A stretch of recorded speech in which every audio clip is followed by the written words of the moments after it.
बात की बात तो तू काशी चोर की लुगाई है। मारे धनी ने चोर न कहो साहेब। अच्छा ठीक है, तो बता तूने चोरी का सोना कहाँ छुपाया है? कौन सा सोना साहेब? अरे तेरे धनी ने तेरे तन पे तो सजाया होगा। हाँ? बता दे कहाँ है चोरी का सोना। अपने आप बताएगी या जबरदस्ती करूं? यहीं बताएगी या हवेली ले चलूं? हनुमान सिंह, ये क्या बदतमीजी है? किसी गरीब की बहू बेटी को नंगा करने की तमीज से ये बदतमीजी अच्छी है। ये मत भूल के मैं तेरा अफसर हूँ। अरे तू तो मामूली अफसर से, थारी जगह मेरा बापू किसी गरीब की आबरू पे हाथ डालता ना, मैं उसे भी नहीं छोड़ता। सुमेर सिंह!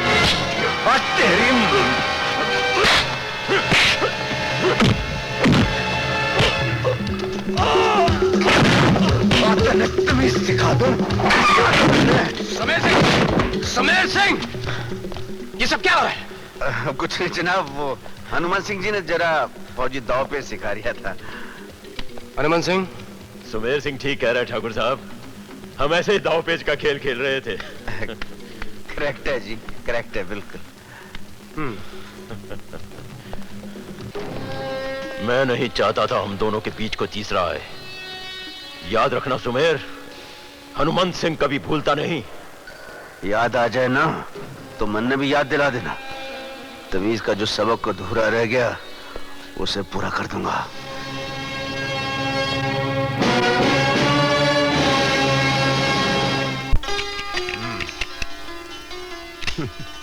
राजन, ये रिवॉल्वर तो मुझे दे दो। दादा, मुझे पता है तुम्हें बंदूकें बहुत पसंद हैं, लेकिन ये सरकारी माल है, ये हर किसी को नहीं मिल सकती। यार कभी तो हाँ बोल दिया करो, हर बात पे ना कह देते हो। रहने दे, तू भी कहाँ हाँ बोलता है? मैंने कब ना कहा है माँ? तो फिर मेरी एक बात मानेगा? हाँ हाँ। कल प्रतापगढ़ चला जा, मेरे भैया की बेटी रूप को साथ लेकर यहाँ आ जा। अरे वो रूप? हाँ। अब तो काफी बड़ी हो गई होगी। हाँ बड़ी हो गई है। नहीं माँ, ये मुझसे नहीं होगा, आप और कोई हुक्म कर दीजिए, लेकिन ये लड़की को लाना ले जाना। क्यों, लड़कियों से डरता है?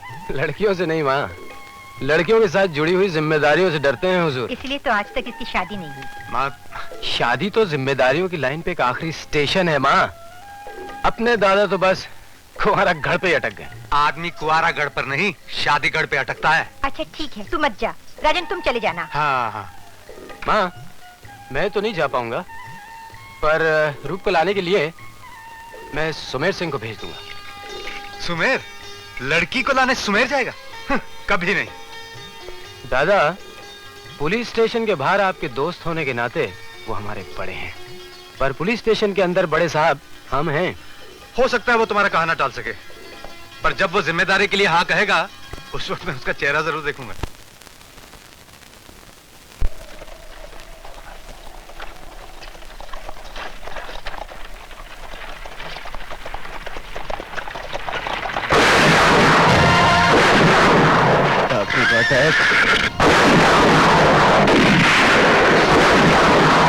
काम सुमेर सिंह चौधरी, काम छोकरी को एक गांव से दूसरे गांव पहुंचाना।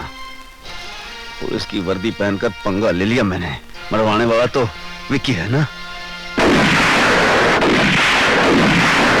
साला कहीं पीछे से ना आ जाए। अरे अम्युनिशन की पेटी बाहर निकालो, पता नहीं कितने हैं।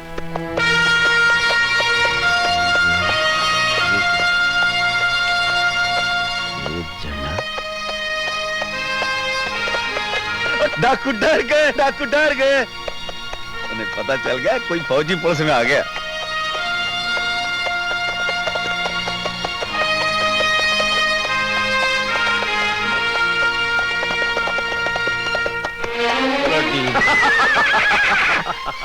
अब विक्की के बच्चे, इतना खतरनाक ड्रामा खेलने की तुझे सूझी कहां से?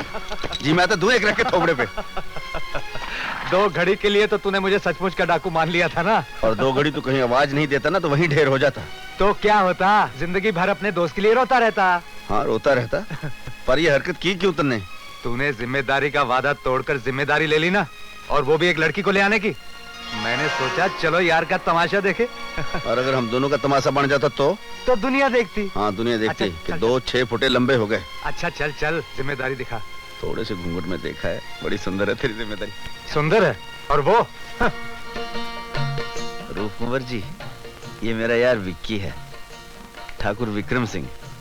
जानती हूँ, बुआ जी ठीक ही कहती थी। जी क्या कहती थी बुआ जी? कुछ खास नहीं, बस आपकी तारीफ करती रहती थी। ओह, तो हम तारीफ के काबिल हैं। हाँ जी। वो तो यही समझती हैं और वो कुछ गलत नहीं समझती।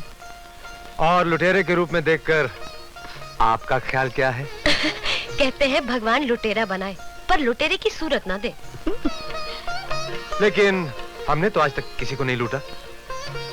ये आपका ख्याल है, जो लुट चुके हैं उनसे पूछना पड़ेगा। जो लुट चुके हैं उनसे पूछना पड़ेगा। करेक्ट है जी। चलो भाई। सुनो, तुम आगे चलो, मैं बग्गी के साथ आता हूँ। मुझे लगता था तुम बग्गी के साथ ही आओगे। मुन्ने ठीक है, बग्गी के साथ ही आओ। जाओ जाओ।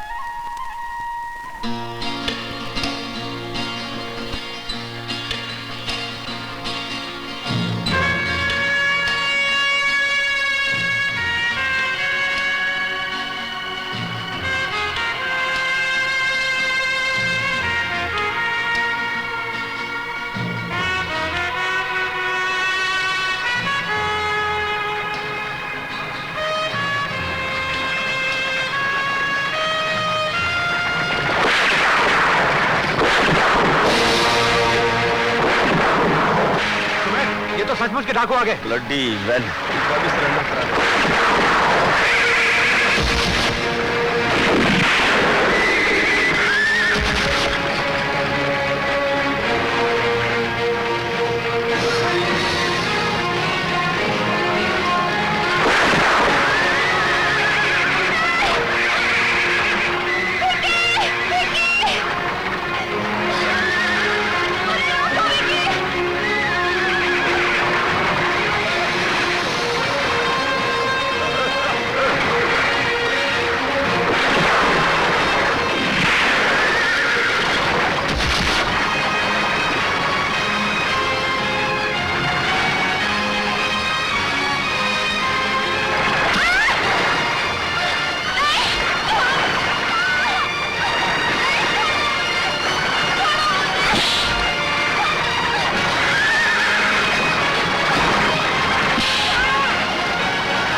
सुमेर, वो लोग रुक गए।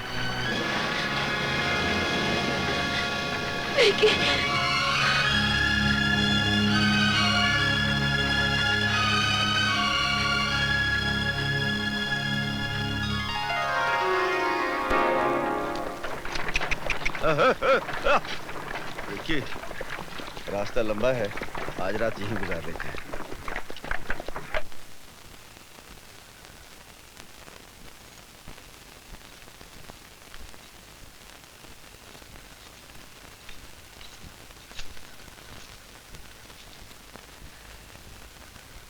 आप अकेले खड़े हैं, आपके दोस्त कहाँ हैं?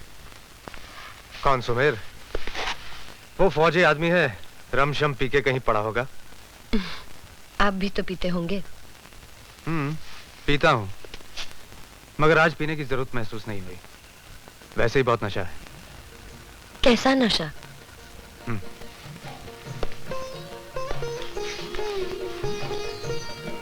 हम आपसे क्यों बताएं? भूल हो गई जो आपसे पूछ लिया, मगर मेरा कसूर नहीं। कुछ चेहरे ही ऐसे होते हैं जो पहली बार मिलते हैं तो लगता है जैसे बरसों की मुलाकात हो। जी हाँ, कुछ चेहरे ऐसे होते हैं।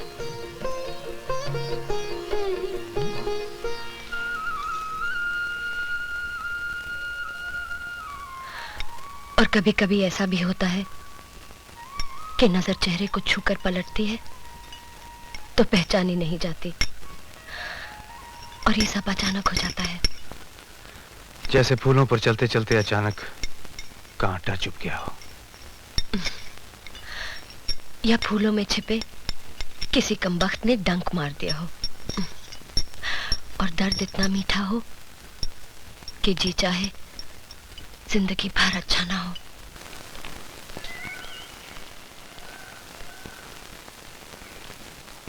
अच्छा दादा, चलता हूँ। आओ, तैयारी हो गई? हाँ, हो ही गई दादा। अरे तू इतना परेशान क्यों है? अफसरी करने जा रहा है, मजदूरी थोड़ी करने जा रहा है। ये बात नहीं है दादा, दरअसल प्रिया को छोड़ के जा रहा हूं ना। अरे वाह, अभी से ये हालत? अभी तो घर से बाहर कदम रखा नहीं और उदासी शुरू हो गई। अरे दादा, मैं कहाँ उदास हूँ? प्रिया तो औरत है ना, और भगवान ने औरत को एक इतना बड़ा हथियार दिया है जिसका कोई तोड़ नहीं। उसकी आंखों में भरे हुए आंसू दादा। ये बातें किसे समझा रहे हो राजन? तुम जानो या मैं? दादा तो आजाद पंछी हैं, जिस हवा में चाहे उड़ें, जहां चाहे दाना चुग लें। ठीक कह रहे हैं आप। ना कोई जिम्मेदारी, ना कोई बंधन, अकेली जान। अकेले क्यों? तुम दोनों मेरे नहीं हो क्या? ये सब कहने की बातें। हमसे ज्यादा सुमेर दादा प्यारे हैं। घोड़े दौड़ाने जाओ सुमेर साथ, शिकार खेलने जाओ सुमेर साथ, और जब खुद शिकार होने जाए फिर भी सुमेर दादा साथ। नहीं, ऐसा नहीं है। नहीं दादा नहीं, जहाँ सुमेर दादा हैं वहाँ हम कभी नहीं हो सकते। अरे बच्चे, यार तो सगे भाइयों से भी आगे होते हैं, और हम तो सगे भी नहीं। बदतमीज, जानते हो तुमने क्या कहा? मैं तो मजाक कर रहा था दादा। जो बात तुम मजाक में कह रहे हो, वो बात हमने कभी सपने में भी नहीं सोची थी। मुझे क्षमा कर दीजिए।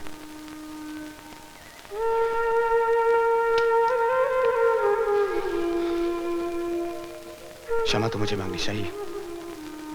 हाथ उठ गया तुम पर।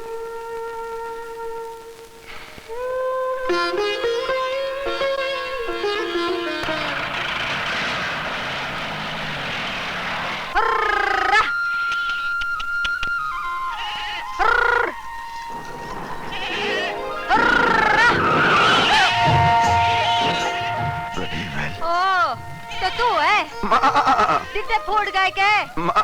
देखो कौन है? क्या करे? मारो बालम भाग गया। तने लगन कर लिया के? अरे वो नहीं, मारे मेमने का नाम बालम है। हाँ, तभी से सीने से जूं चिपका के रख छोड़ा था। हा? क्यों जल गया? मैं क्यों जलूं? क्यों जलूं मैं? पर वो ये देख, तेरे सारे कपड़े मैले कर गया वो। उससे तो कुछ मैला नहीं हुआ। थारी नजर पड़ेगी तो जरूर मैला हो जाएगा। अरे मेरी नजर की बात क्या करे है? मेरी नजर तो ऐसी है कि कच्ची कली पे पड़ जाए तो कली फूल हो जावे फूल। ओए ओए ओए ओए ओए। अरे थारी नजर पेड़ पे पड़ जाए तो 15 साल तक फल को ना आए। पेड़ वेड़ की बात तो मैं को ना जानू। हाँ, तन्ने में एक बार निहार के देख लू ना तो तन्ने फल भी आवे, फ्रूट भी आवे। बात करता है, सपना ही देख तू। ये सारा सामान लेकर कहाँ जा रही है? ये तो मैं अपने साहब के साथ ड्यूटी पे जा रही हूँ। कितने दिनों वास्ते? हाँ, कोई 7-8 दिन तो लग ही जावे। 7-8 दिन? मेरे जाने से तू उदास लग रही है। थारे लिए तुम्हारा कौन लगे? चल परदेसी वालम ड्यूटी पर। इतना तो बोल गई, तुम्हारो कौन लागे?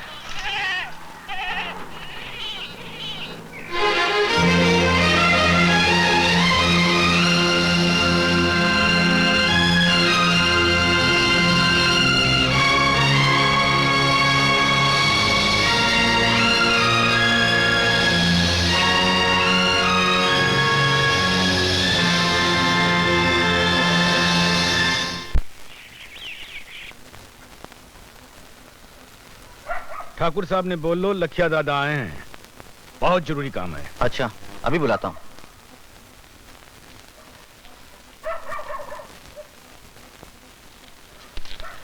खमागड़ी हुक्म। इतनी रात गए सरपंच जी? बैठिए बैठिए। खैरियत तो है?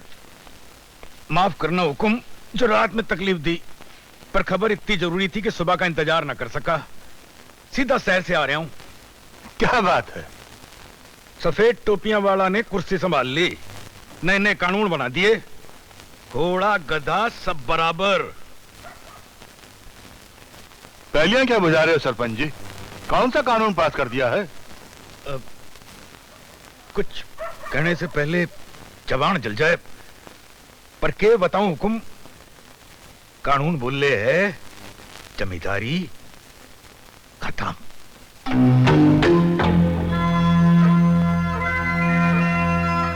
जमीन का मालिक वही होगो जो उस पर हल चलावे है, बीज बोवे है, फसल काटे है। ऐसा नहीं हो सकता। यह कानून हम पर लागू नहीं हो सकता। कानून वही रहेगा जो सदियों से चला आ रहा है। एक राजा, एक प्रजा, एक जमींदार, एक रियाया। लखिया दादा कहा ना बोले हुकुम, पर ये जो नए नए राजा बने हैं ना, इन्हें कौन समझावे? ये तो कहें कि इतना इतना बीघा जमीन से ज्यादा कोई न रख सके, और जिनके पास ज्यादा जमीन है वो रैयत को दे दे। वो नहीं हो सकता। और होगा भी नहीं बा साहब, हमने सब सोच लिया है। क्या मतलब? जरा हम भी तो सुने। मैं आपको बाद में बताऊंगा बा साहब। अरे सरपंच जी कौन से पराए हैं? अपने ही हैं, इनके सामने कह डालो। वकील साहब से कह के पिछले वर्षों के कागज खरीद लें, सब जमीन सगे संबंधियों के नाम करवा दें। जब हमारे नाम ज्यादा रहेगी नहीं तो छोड़नी कौन सी पड़ेगी। विचार तो अच्छा है, मगर अधिकारी मान जाएंगे? छोटा मुंह बड़ी बात हुकुम। अधिकारी कौन? पटवारी और कानून को ने मैं संभाल ले सी, और जिलाधीश ने आप। हाँ ठीक है, ठीक है सरपंच जी, ठीक है। मगर रियाया, बस्ती के किसान? सरपंच क्या दवाई में डालने के काम आवेगा? हुकुम, किसान तो पुश्तों से एक ही काम जाने है, अंगूठा लगाने का। एक बार और लगाते सी। जाने कितने पुश्तों से हम और आप यहां मिलजुल कर एक कुनबे की तरह रहे हैं, मिलजुल कर मेहनत करते आए हैं, मेहनत का फल खाते रहे हैं, एक दूसरे का सुख दुख बांटते रहे हैं। हम चाहते हैं कि यह जमींदार किसान का बाप बेटे का नाता सदियों सदियों तक बना रहे। इसीलिए आज हम आप सबके बीच ये कागज लेकर आए हैं। आओ भाइयों, आकर अपने अपने जमीन के कागजों पर दस्तखत करो या फिर अपना अंगूठा लगाओ। आओ भाइयों आओ। क्यों? 200 बरसने में पेट नहीं भरा, अभी और लूटना बाकी है। क्या बक रहे हो तुम? वही जो तन्ने सुना। ले जाओ अपने ये कागज और चले जाओ यहाँ से। कोई किसान अंगूठा नहीं लगावेगा। तुम अपनी बात करो, सबकी तरफ से बोलने का तुम्हें कोई हक नहीं है। अच्छा, तो किसको बोलने का हक है? सिर्फ सरपंच को। बोलिए सरपंच जी। बोलो लखिया दादा, क्या बोलते हो? जरा हम लोग भी तो सुने। मैं तो जानू अंगूठा लगाने में ही फायदा है सबका।